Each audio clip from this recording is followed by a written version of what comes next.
ଜୟ ଜଗନ୍ନାଥ। ଆଉ ମୁଁ ଏବେ ଚାଲିଲି ଆମ କଲେଜ, ବର୍ଷାରେ ବି କଲେଜ ଯାଉଛି। କଲେଜରେ ଆଡ଼ମିଟ୍ କାର୍ଡ଼ ଦିଆହେବ, ପୁଣି ଏକ୍ଜାମ୍ ଆମର ଷ୍ଟାର୍ଟ ହେଇଯିବ। 8 ଆଉ 11 ତାରିଖ ଏକ୍ଜାମ୍ ମୋର। ଆମେ ଯେଉଁ ଏବେ ଚାଲୁ କଲେଜ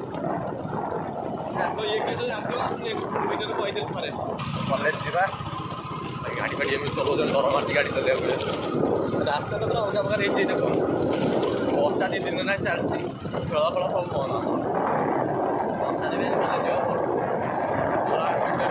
ପରୀକ୍ଷା ନ ଦେଇପାରିବ।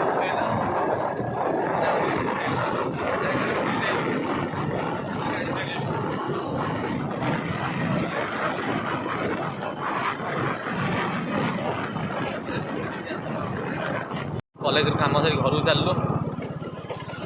କଲେଜରେ ସେତେବେଳେ ଯାଇ କହିଛି କଲେଜରେ ଏବେ କାମ ସାରି ଆମେ ଏବେ ଯାଉଛୁ ଘରକୁ।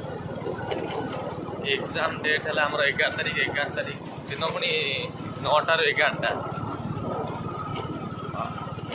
ଘଣ୍ଟା କଢ଼ିଆ କିଛି ହେଲା ନାହିଁ। କି ପରୀକ୍ଷା ଆମେ ଯଦି ପାଠ ପଢ଼ିବୁ ଲେଖିବୁ କ'ଣ ମୁଁ ଭାବୁଛି। ପଢ଼ିଥିଲେ ସେଟା କ'ଣ ଲେଖିଥାନ୍ତୁ। କିଏ ତ ପଢ଼ାଏ ନା କିଏ ପଢ଼ିବ। ବାସ୍ କଲେଜ ତ ଆମେ ଯାଇନୁ କେବେ। ଗୋଟେ ମାନେ ଜୟ ଜଗନ୍ନାଥ। ହଁ ସେଟା ବି କଥା ଗୋଟେ।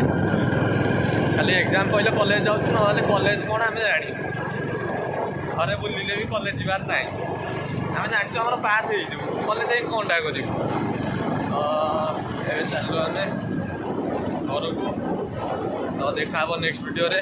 ଜୟ ଜଗନ୍ନାଥ।